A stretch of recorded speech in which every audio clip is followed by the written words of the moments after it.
Damos agora lugar a um tema essencial para o crescimento das empresas portuguesas: inovação, incentivos e benefícios fiscais dirigidos às chamadas PME gazelas, ou seja, empresas com crescimento acelerado e elevado potencial.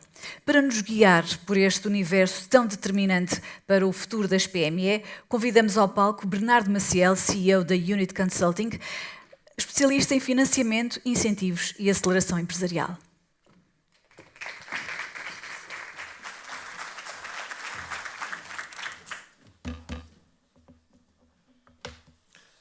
Boa tarde a todos. Queria agradecer à Forbes, à Mídia 9, pelo convite, felicitá-los pela organização. Queria também aproveitar para felicitar todas as empresas aqui representadas pelos vencedores dos prémios deste ano.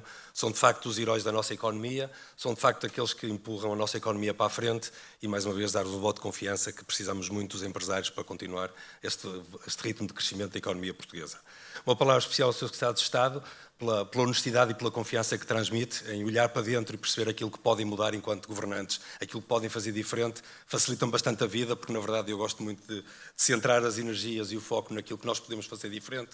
E o desafio que trago aqui hoje também é olhar para aquilo que é a inovação, se calhar fazer aqui uma viagem um bocadinho vertiginosa, mas também é o papel das gazelas, olhar para aquilo que é a inovação e aquilo que no final do dia pode fazer a diferença nas candidaturas aos sistemas de incentivos. A procura tem sido bastante elevada e só realmente projetos diferenciadores e que sejam de facto inovadores poderão ter o apoio deste financiamento público.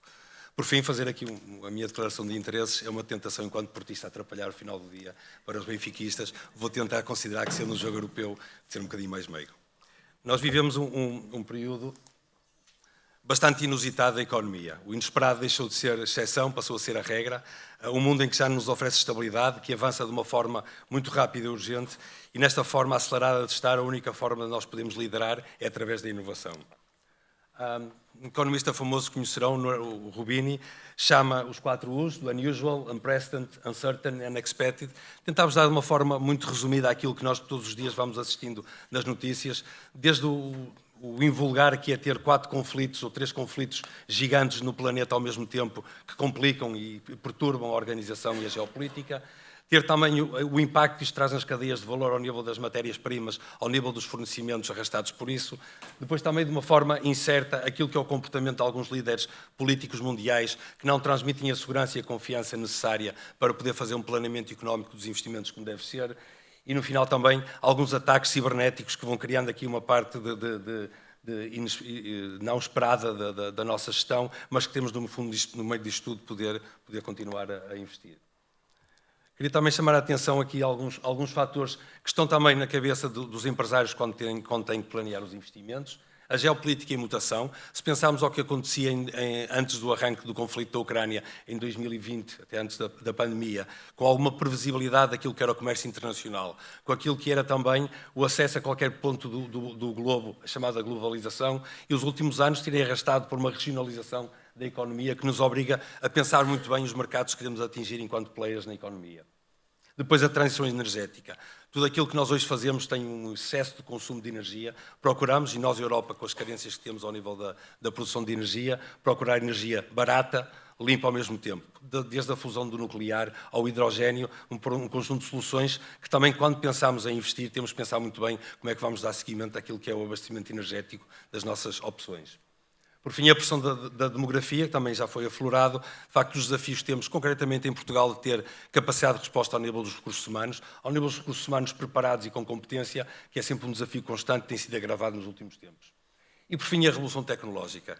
Esse grande papão que é de inteligência artificial, mas tem trazido uma dinâmica, também explicada pelo Sr. Secretário de Estado, até na avaliação dos projetos de investimento e dos fundos comunitários.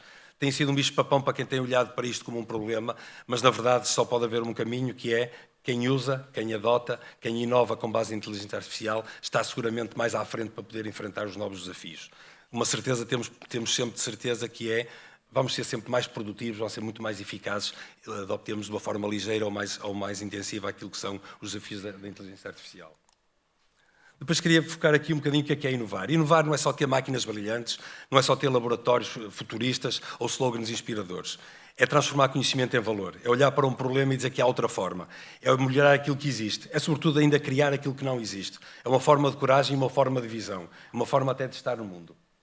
Eu queria deixar aqui, sendo um bocadinho académico também é verdade, a visão do Schumpeter no início do século XX e que lançou se calhar aqui um conjunto de observações e de estudos, na verdade, que víamos revisitado, e vou passar no slide seguinte, aquilo que foi os Prémios Nobel da Economia 2025, que é, de uma forma surpreendente, dizer que o crescimento sustentado está assente na inovação. E Schumpeter dizia que a inovação é criar um novo bem, criar um novo método de produção, novo mercado, novos fontes de matérias-primas, regionalização industrial e, por fim, a economia progride quando o novo substitui o velho. Se pensarmos no tema da tecnologia e da inteligência artificial, é isso que nós estamos a assistir.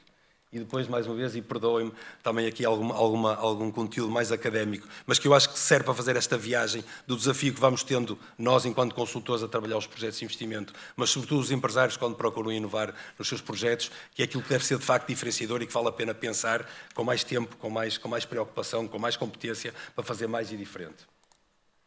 O contributo das economias fala da aproximação da ciência e da tecnologia, o Sr. Presidente da Câmara também focou esse tema, as competências técnicas suficientes para transformar as ideias em aplicações, as instituições e as culturas abertas à mudança e depois a teoria da distribuição criativa, que também falava há pouco, em relação à substituição das tecnologias. Uma economia avança quando as novas substituem as antigas, a competição impulsiona as empresas a inovar. É de facto um desafio hoje, e perdoem voltar um bocadinho atrás, quando há cada vez uma tentação de um controle mais estatal, felizmente ainda não na Europa, ainda mais felizmente ainda não em Portugal, mas ao nível dos dois grandes blocos económicos, dos Estados Unidos e da China, a tentação de controlar e de orientar a economia. Temos de estar atentos enquanto empresários para poder navegar neste mundo cada vez mais complexo. E depois, chegando àquilo que é o nosso objetivo, o papel de Portugal. Como é que Portugal se pode posicionar nesta corrente da inovação? Nós temos, de facto, e agora indo ao tema mais profundo que nos traz aqui, quais são os instrumentos que nos podem ajudar naquilo que é a inovação e aquilo que é, sobretudo, o financiamento dos nossos projetos de investimento. O Portugal 2030, como já foi referido, o PRR, os benefícios fiscais são um conjunto de instrumentos que, se bem trabalhados, e reforço este tema, se bem trabalhados com antecipação, são alavancas fundamentais para poder fazer melhor, para poder fazer diferente, para poder ter um caminho de sucesso. Eu destaco aqui só 4 instrumentos. Na prática, que eles são muito mais usados pelas empresas de uma forma mais estratégica, não falo tanto de alguns instrumentos mais cirúrgicos, como foram os incentivos à inteligência artificial, como foram alguns ligados à descarbonização ou eficiência energética, mas aqueles que permitem pensar mais a longo prazo. A inovação produtiva, tem previsto o arranque do aviso em janeiro de 2026 e acreditando que vamos começar a cumprir o calendário até ao final deste quadro comunitário de apoio, vale a pena começar desde já a preparar para fazermos este caminho que eu comecei dizendo, onde é que nós vamos fazer disrupção, que pode ser na nossa empresa, no nosso produto, pode ser no processo e idealmente no mercado. Tem uma dotação de 370 milhões de euros que eu arrisco-me a dizer que, face à corrida que tem havido das empresas, felizmente, tem sido insuficiente para aquilo que é a procura e, portanto, só os melhores conseguirão, só os melhores projetos triunfarão, só aqueles que terão apoio nos sistemas de incentivos. Tem aqui uma indicação só daquilo que são os intervalos de projetos a candidatar, entre 300 mil euros e 25 milhões de euros, é o intervalo que existe nestas regras de inovação produtiva e que pode ir até 50% entre fundo perdido e financiamento bancário. Teremos agora uma nova fase com um instrumento híbrido que já vimos observado no Portugal 2020 antes, pode ser também mais uma forma de poder trazer capital às empresas.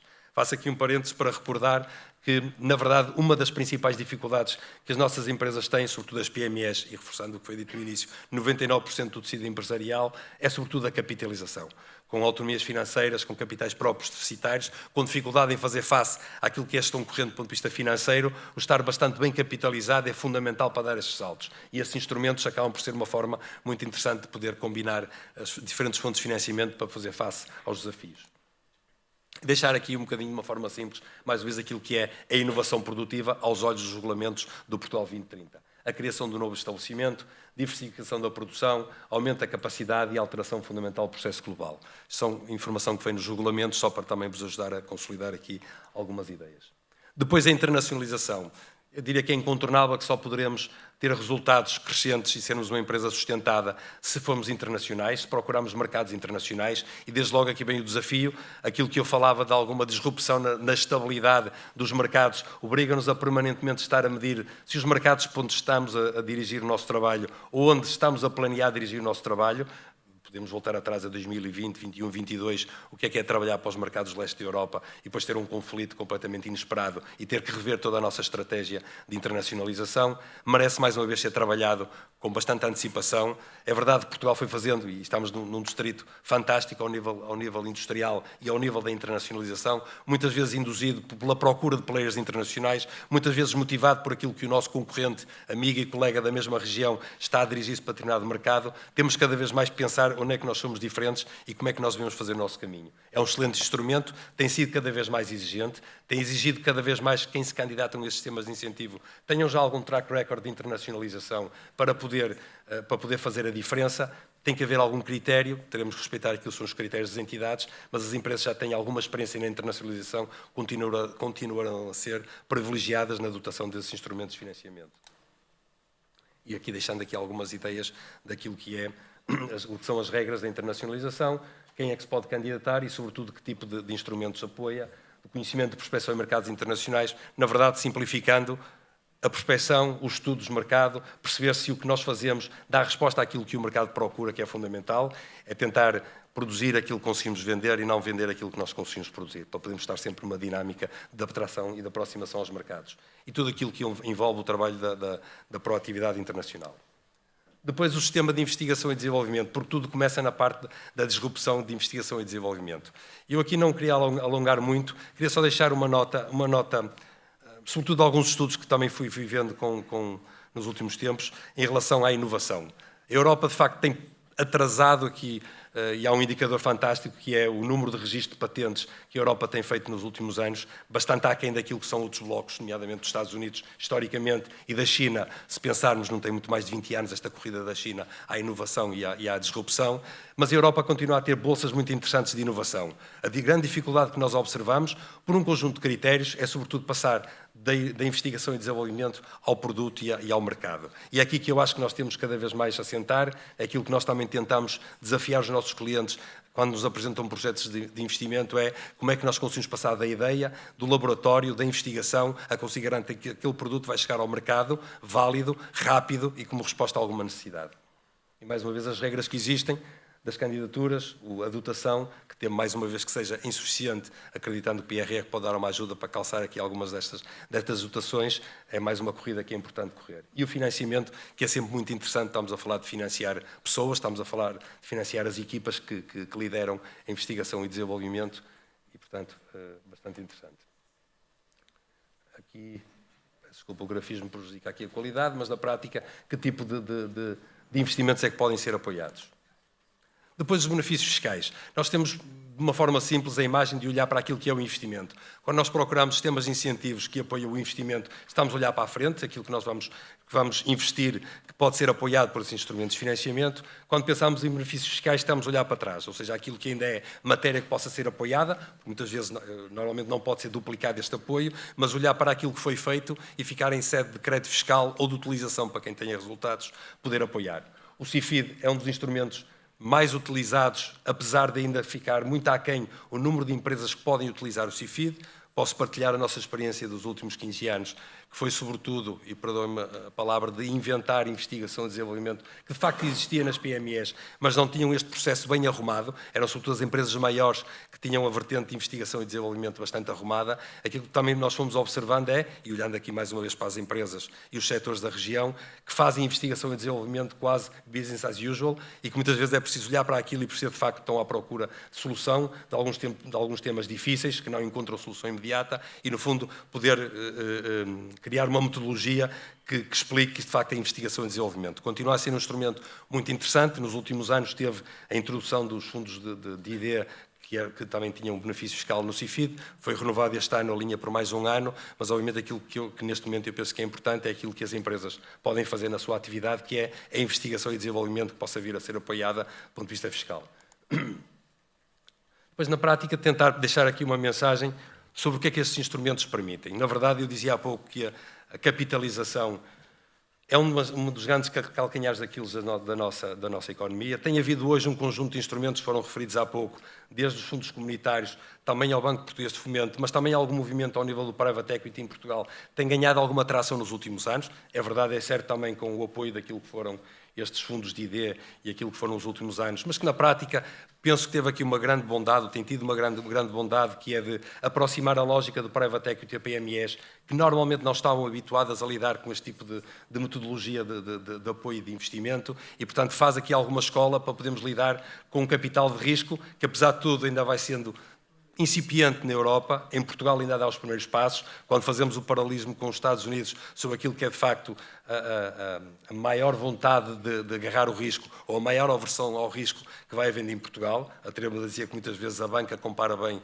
com alguns private equities naquilo que é sensibilidade de risco, o que quer dizer que o private equity tem que dar um salto maior para assumir o seu apelido R de risco, que é fundamental, porque as empresas precisam desta abertura, desta flexibilidade.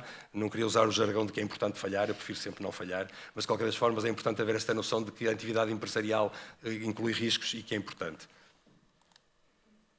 E depois deixar que a inovação, um bocadinho aquilo que foi passando, é uma condição de competitividade e crescimento. Nós temos que ser disruptivos e diferentes no mercado. Cada vez mais esta lógica de consolidação que vamos falando vai virando um jargão e que não pode ser feito por receita médica, que é as micros virarem pequenas e por aí fora esta cadeia que temos esta narrativa que temos passado, mas de facto é fundamental as empresas terem dimensão para poderem investir. Não digo serem todas grandes empresas, porque quando falamos das nossas grandes empresas, se calhar à escala mundial, são PMEs, são empresas familiares, apesar de tudo, se pensarmos nos nossos grandes grupos económicos, tirando as ex-empresas estatais, são empresas familiares, e há este salto que tem que ser dado, seja ao nível da organização, ao nível do governance e, sobretudo, ao nível da forma de pensar como crescer, como investir e como ser inovador.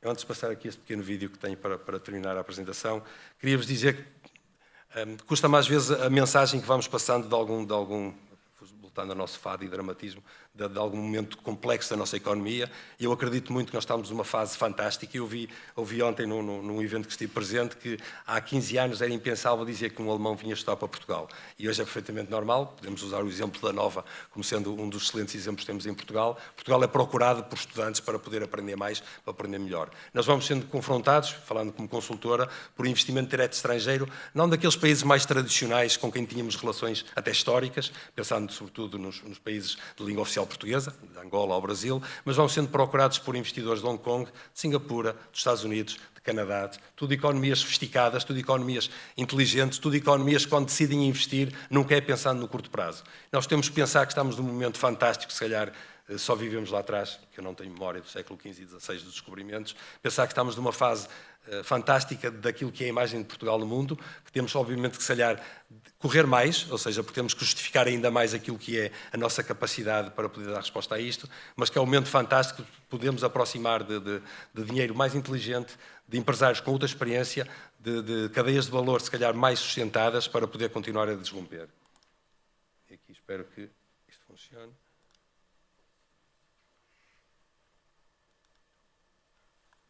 Agora é que é a parte do circo difícil.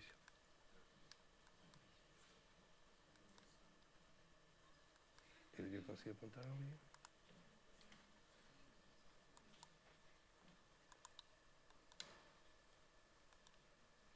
Bem, na verdade, consegue? É? Então, um vídeo em PDF fica complicado, só se fossem muitos frames. E, portanto, na prática é um vídeo muito simples sobre a inovação, falando de uma publicidade da Apple, provavelmente alguns já conhecem, sobre aquilo que é as mentes que muitas vezes são disruptivas e que são chamados sonhadores e visionários, são aqueles que de facto podem ajudar a fazer a diferença. É aquilo que eu acredito que temos aqui hoje presente na sala, num distrito, mais uma vez, com grande dinâmica empresarial já de há umas boas décadas, mas também num conjunto de empresas premiadas, a quem mais uma vez estendo as felicitações. Queria-vos deixar só uma mensagem que a inovação para nós, e aquilo que temos pensado na Unit muitas vezes, a forma de poder ilustrar isto, é que a inovação é como uma ponte entre o país que nós temos e o país que nós queremos ter. E queremos atravessá-la com coragem, visão, consistência e investimento. Contar muito com o vosso apoio e mais uma vez obrigado por este bocadinho.